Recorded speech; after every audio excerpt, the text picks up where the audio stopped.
Hello and welcome to this buildingSMART electrical room session as part of the buildingSMART International Standards Summit, Rome 2023. Thank you for joining. Good morning, good evening to our online attendees. My name is Claire and I will be your moderator today with Laura. This session is called TecBox and our speaker is Bernd Gmeiner. Welcome, Bernd. Thank you. This session is scheduled to last 90 minutes. The session is being recorded and will be made available in the replay section of this event as soon as possible. Before I hand over to our speakers, I would like to remind you that this is a hybrid event. For online attendees, your microphones will remain muted for the duration of this session. If you wish to ask a question, please use the chat box in the control panel. I would also like to bring to your attention that buildingSMART is committed to ensuring that participation in the development of standards is unrestricted and the process for their adoption is transparent, and standards that are developed do not favour any particular provider and are open, non-binding and accessible to all. Please take note of our antitrust code of conduct. Now I'd like to hand over to Bernd. Thank you so much. So let me get started. Second. Okay, so thank you so much for joining this this session. So first of all, I just say two sentences about myself. So as you saw in the beginning, so I came originally more from the consultant area. For more than 23 years, I'm working in different industries. So kind of water technologies, oil and gas, building automation, things like that. And 8 years ago, I decided to focus more on the topics BIM and digital twins. And now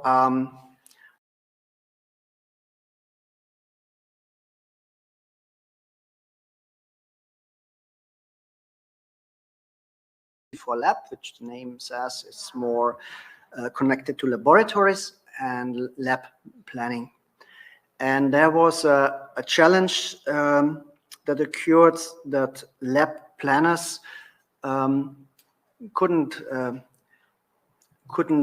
simulate or calculate in the early phases of the projects what's going to happen with HVAC, with the volume streams, things like that. So they wanted to have calculations and simulations before even the trades that are used for that are in place. So there were no information about that, no suppliers, just the information from the operator who wants to have a new building and what the demands are. So that's how these projects normally start, but it's always a problem that until the later phases of the project, you really don't know exactly the details of the products in there, the components and so on. But you still need to calculate in the beginning of a project how everything has to work together. And that's where the TecBox was born, to have kind of a collision object with not really defined specific 3D content in there, but you have the information in such an object. And that was the, as I said, the beginning of the TecBox, where you say you only have maybe 2D drawings, things like that, you can provide for a specific phase in a project, and you can connect it to kind of, you have to imagine the TecBox as kind of information container. And there you can attach information. And also we have this at buildingSMART, this LOIN concept, so level of information need. It's also, you can find it in DNEN 174012. And there you have the separation of information, geometric data, and documentation. And in best case, you know in which phase, which role of the, or which persons in the project need which information.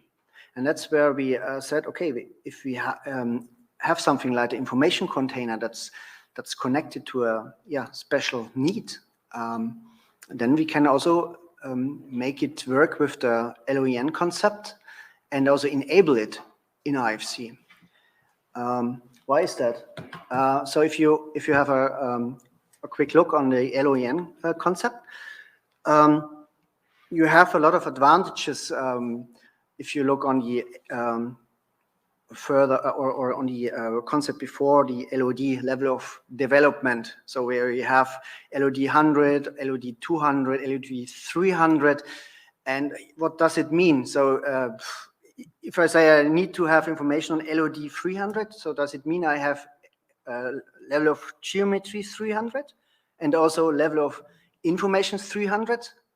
Maybe it makes sense, maybe not. What if I'm an HVAC planner? HVAC planner maybe is not interested in LOD 300 or 500, because if he imports an object with that detail level, then maybe his software is not working properly anymore. It doesn't need that. Maybe he only needs 100, but he needs, like you see in the diagram on top, maybe 400 LOI, so information.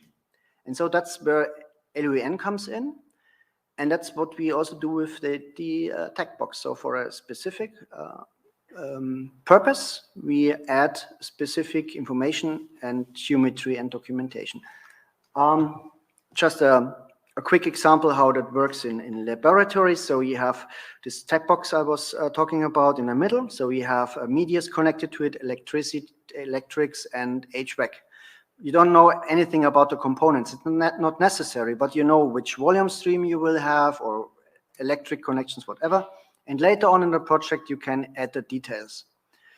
And that's how it works in this group. We have another working group in buildingSMART.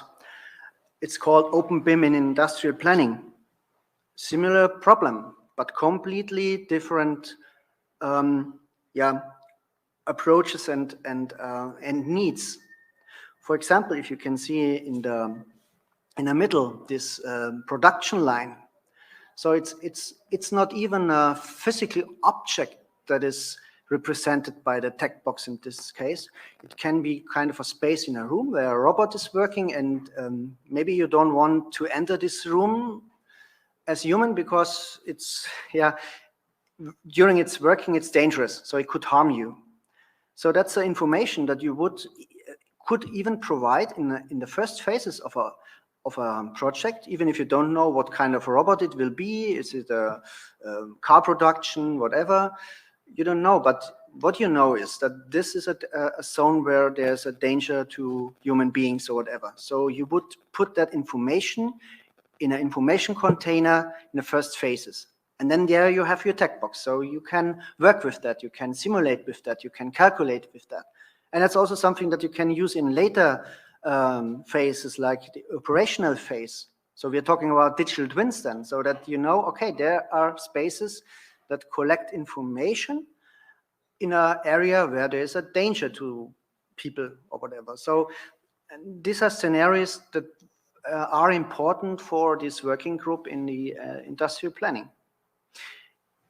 And now we come to our room, so where we said that, yeah, okay, this is an approach we could also make use of in the electrical room. So we have traits like medium voltage power distribution, low voltage power distribution, and final distribution, which is what we want to focus in this electrical room.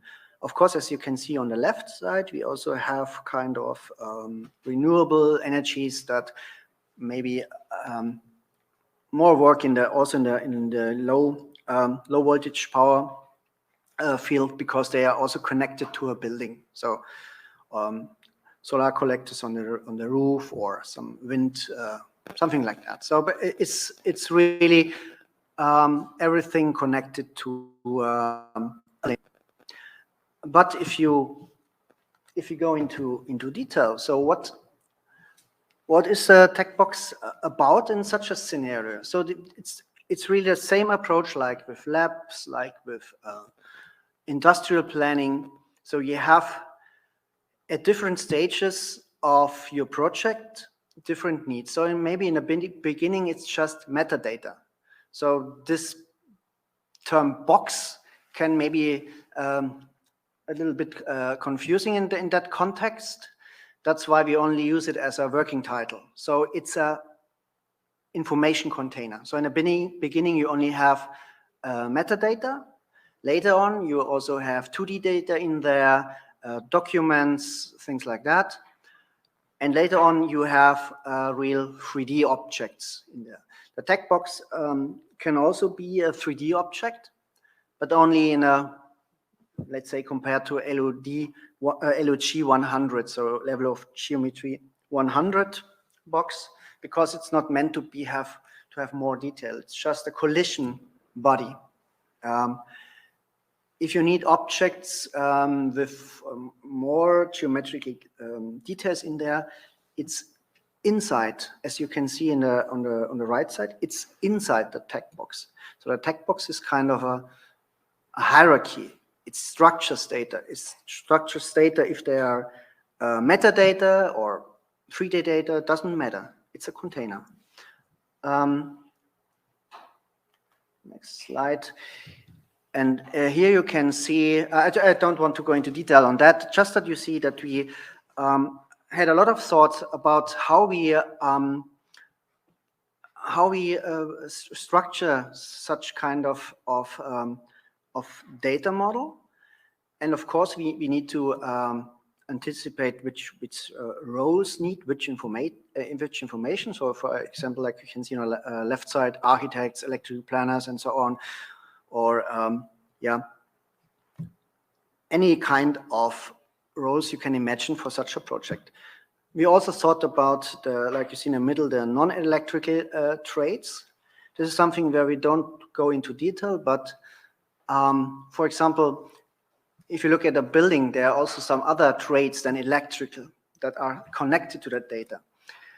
We don't talk about the details on that. We just say that there are some needs, some information needs that we have to take care of, that we at least think about. But mainly we concentrate on the roles, of course, in the electrical trade. And in the middle, you see the phases we are thinking about. And here you see how we structure our TecBox concept. So on top, you have a layer we call solution, where you can, for example, represent the whole electrical network of a building. In that case, it's really just to make it clear. It's not an accurate model, of course, just that you know how we think. So, of course, you can represent also more detailed traits in there, like the switch cabinets or something else. But you can also talk only about the electrical network itself, so end-to-end connection from one trade to another. In the beginning, in the first phases, you don't know exactly which component there will be. But as I said, it's a kind of a hierarchy. So here you see a level down. So you have a system, could be, as you see on the right side, kind of a switchboard. Inside the switchboard, you have a subsystem, and the subsystem in that case does not have to be inside a system. It can also be outside. So a subsystem, however it's connected, is just in the hierarchy one level down. Then we have a TecBox component. The component consists of different other products that together form a functional component. So they work together as one unit. So this is also something we need to address. And just to make it clear, this TecBox, what you see here on the right side, this blue box around the object, is this information container where you can add properties, you can add 3D objects like it's in there, and you can add documentation. And on the next slide, then you see that the lowest level of the TecBox approach will be a product itself. And the reason is why we also put a TecBox around that, because you can say, okay, why do you need a TecBox for a product that's maybe also represented in IFC? Yeah, because there may be some additional properties or information that you need in that special case in the TecBox or in this approach, but you would not like to directly connect it to a product in IFC. To make it maybe clearer to you, so if you look here on the left side, you see, for example, a power switch, which is a single product. And in the middle, you see it's also a power switch, but it's in that case a component. Why? It has some accessories connected to it. So it's not one product, it's 4 products, but it's still a power switch. So where do you make the difference? And that's why we thought we need exactly something like that. And here you have also different properties connected to the component, and different, maybe not so many with the product itself. And if you think, because I told you before, we also want to add inside this information containers also 2D data. It could be, for example, very interesting to have kind of a single line diagram at some stage. But in the beginning, you don't have a single line diagram. So then you, for example, use a riser diagram. I don't want to go too much into detail because it's very specific to electrotechnics. But the message here is that maybe an architect, for example, is not interested in a single line diagram or a 3-line diagram. He just needs to know, like, for example, the second one from the left, a riser diagram, that he understands how the components are connected, something like that. And for that role, this would be the perfect diagram. And for someone else, maybe more technical oriented, you need a full wiring diagram. And that's the good thing about this TecBox approach, that you can attach what you need for the special case. And here, just that you see, that's also something very specific, of course, to electrotechnics. The important thing about this approach is that you can see the information in the way you need it to be. The architect is not, as I said, not interested in something like that, in a single line diagram. In this case, it's a single line diagram, and as you can see, these yellow boxes around it, on top, it's a system. It's maybe a main distribution board. And also, electrical planner can now see, okay, this TecBox we're talking about is there located in my single line diagram. So you have, let's say, kind of a view that's ready to use for your purpose. So that's I think what we need in such kind of sophisticated technical environment, so that everyone knows in their own domain where to look for, and can, on the other hand, talk to each other and understand what they are, or they have a common information they can talk about. And the next step would be, and that's where it goes to the next level for IFC also. Now we talked about before about the structure inside physical objects, but I think what's often missing in IFC, that the whole potential is not used. What we could do, we can also show connections. So you have interpenetrating objects sometimes in buildings or trades. And that's not very good represented in many cases in IFC. But there is a solution to that. It's called the federation strategy. It's part of this ISO EN 19650, where you can represent something like that. And we said, okay, what we need is we need to show electrical connections, data connections, and mechanical connections within the electrical trade. And that's exactly what we are doing here. So we can, on the next slide, So we can do that with this ISO 19650. The federation strategy, just to you understand what it is about. So you have this, as I said, this interpenetrating objects, and the velvet ones, you know, is in that case mechanical and electrical systems that go through other objects. And then it's very difficult in a classical way to represent it in IFC. But therefore, and also in this ISO norm, you will find how it's done. So you have this information containers, and you can say in the middle, so you have a container for mechanical, electrical, and plumbing systems, and there you also divert it into mechanical systems, electrical systems, plumbing systems, and that's exactly what we are doing with the TecBox approach. Nothing else. So it's already there. It's already given in the ISO, and also in IFC, I have to say. And we can do that inside a TecBox. Like here, it's just a very rough graphic about, for example, a distribution board, and in there you have some bus bars, and they also go from one section or one cabinet or one column, however you want to call it, but it's interconnecting this trait. And that's what you can do now with our TecBox approach, using this federation strategy. And you can also do that outside the TecBox. For example, you have on the right side a single line diagram, and this can be also represented in the whole building. In the middle, you see a rough model of a building, and you see where maybe the cables are connected to.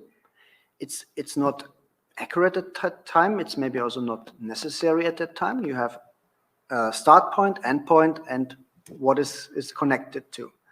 So that's also something you can perfectly represent with this TecBox approach. On the next slide here, for example, you see a little bit how medium voltage system would be connected to a transformer in the middle and to a low voltage system on the right side. And also this system is, there are some motors which are connected and controlled via the switchboard. And here we have electrical connections between medium voltage and transformer and low voltage. And to the motors, you can see on the left side, there are also data and electrical connections.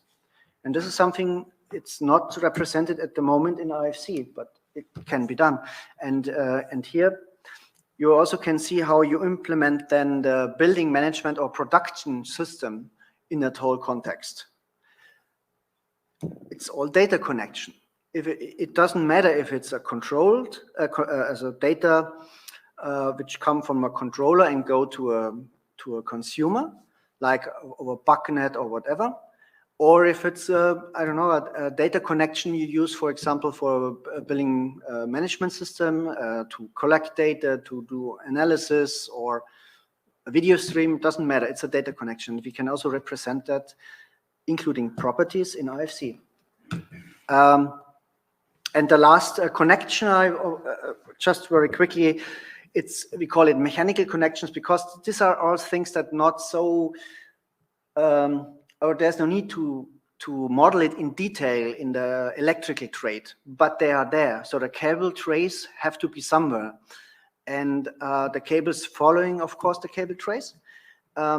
But like you see on the left side on the bottom, you could try to model that in IFC, but maybe it's not necessary, because you just need to know the connection points. Where is a drill hole in the wall to connect it or to fix it, but not exact cable tray.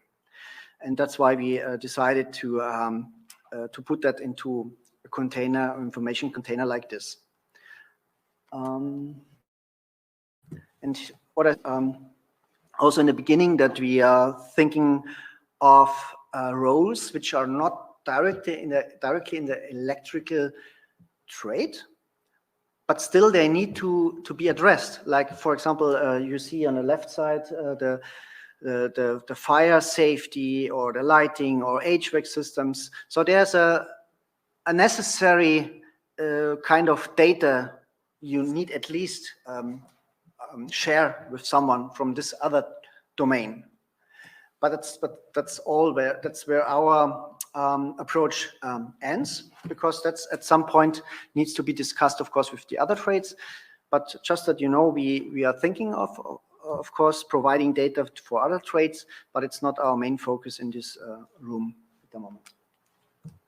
Just as a summary, so you can see how we approach this TecBoxes from a physical point of view. So we have this these red ones, the solution, the system, subsystem, component, and product. Component and product can be, of course, electrical or mechanical. And the connections, the electrical data and mechanical connection. What the geometry is concerned, as you can see, on some cases we thought about it's enough to have just a generic object, because it's not really physical.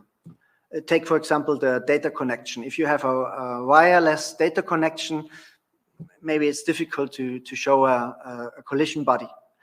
Of course, if you can grab it and it's physical, then it makes sense to have a collision body. We also thought about what kind of possibilities are there in IFC. And I think for the physical objects, there are many possibilities. You could use IFC space, IFC space zone. That's not the point. There is a lot of possibilities in IFC.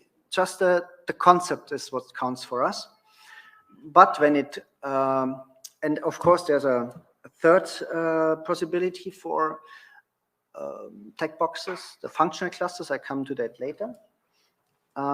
But how do we want to do that in IFC? So there is something that's called relational objects.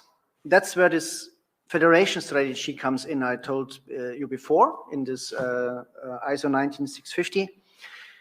So it's already there. So you can interconnect two objects, and you can also add to this connection properties, geometry, and documents. So it's already, everything is there what we need. In this case, it's an example, you know, with IFC wall and IFC window.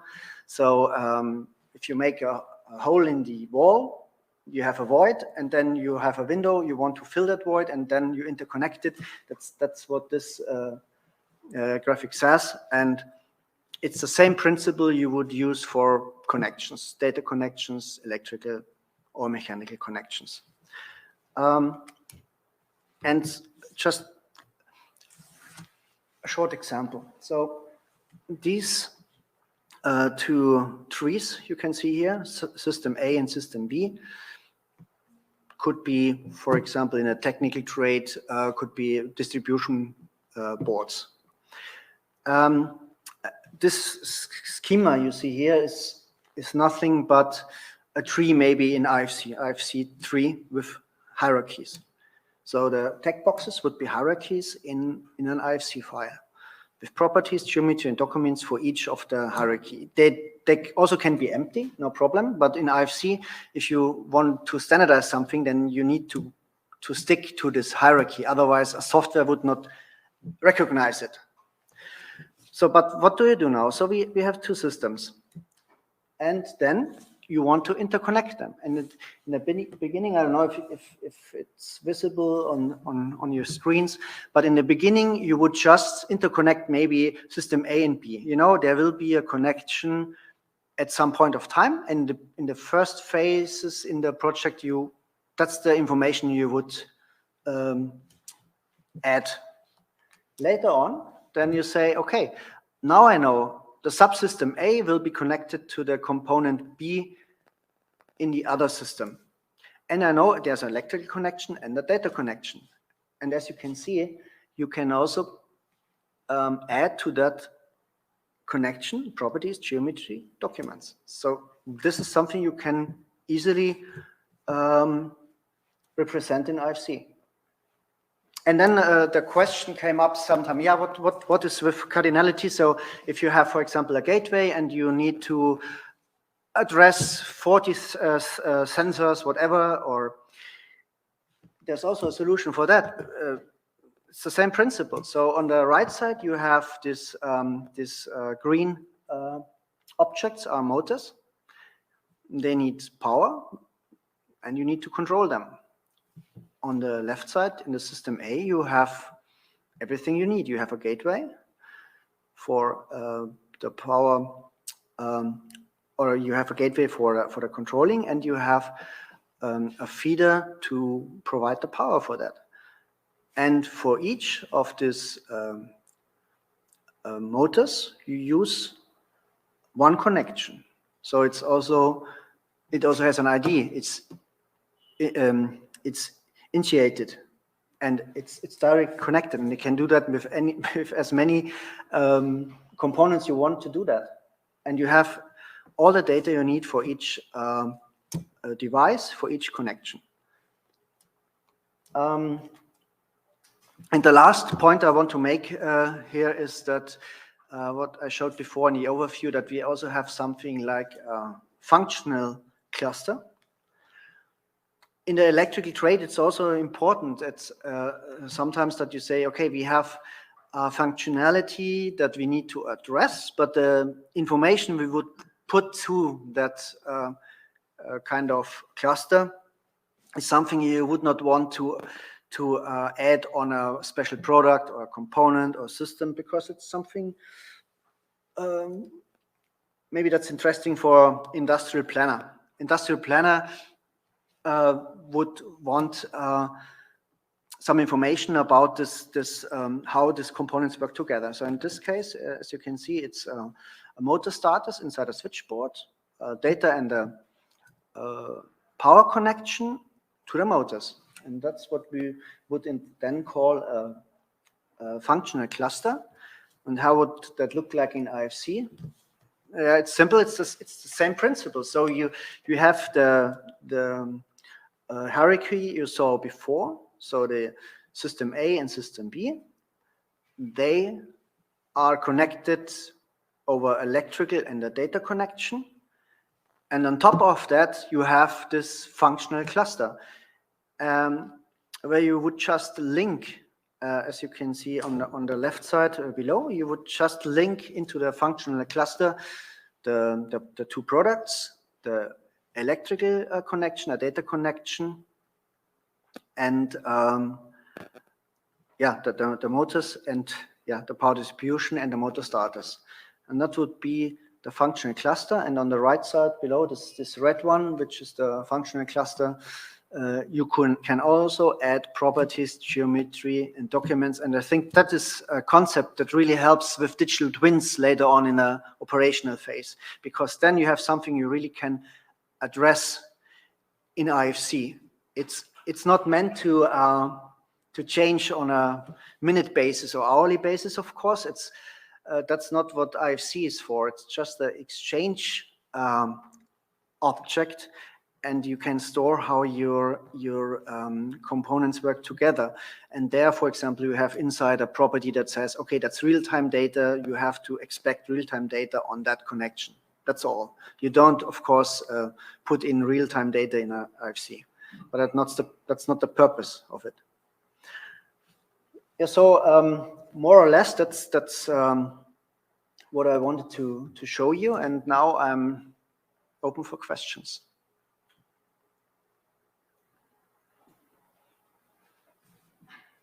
Yes, please.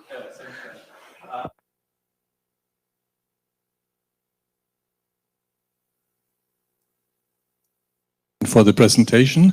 Wow. I have a question. How does TecBox connect to existing data?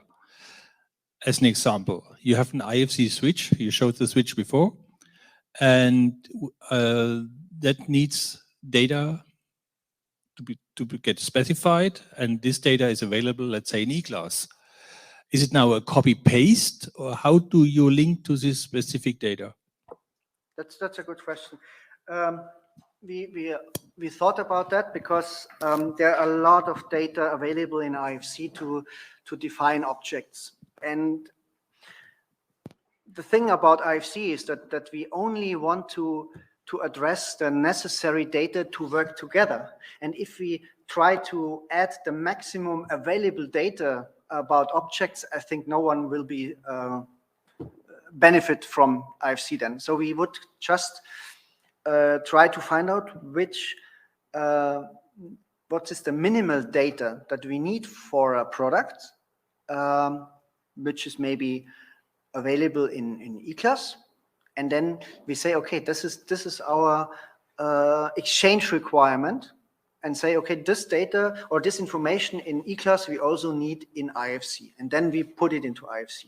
And if you want to know more about this product in E-class, we just add a link and say, okay, you find this data in E-class on that and that location, just download it.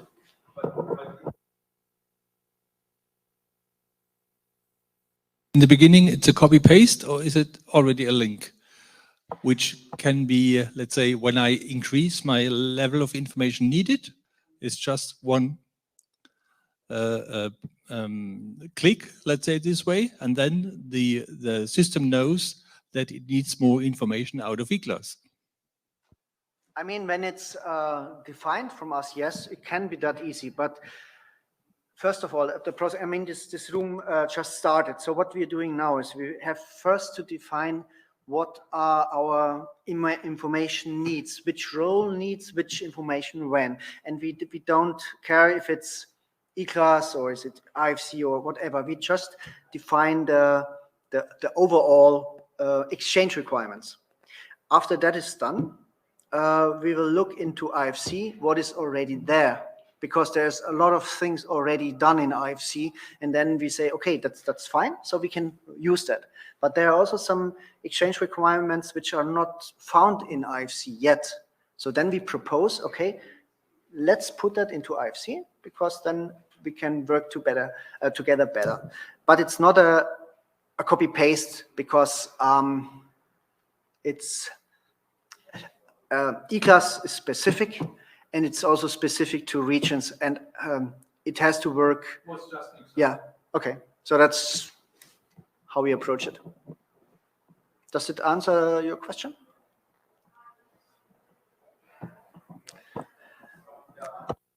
Yeah, okay.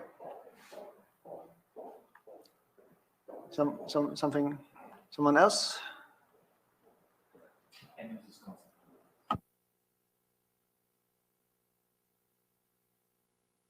I mean, we have time. We can also go into detail and discuss it. No problem. I think we have some time left, so no problem with that.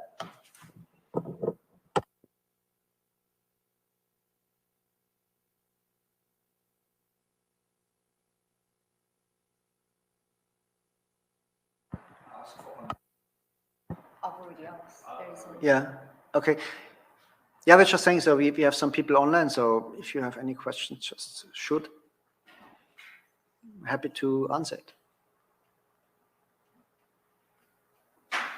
Okay, so if there are no more questions, then I think thank you so much for joining this session, and let's stay in contact. And I mean, the show here in Rome is going on till Friday, so we are available and online. Just ask us, and we're happy to talk to you. Thank you so much.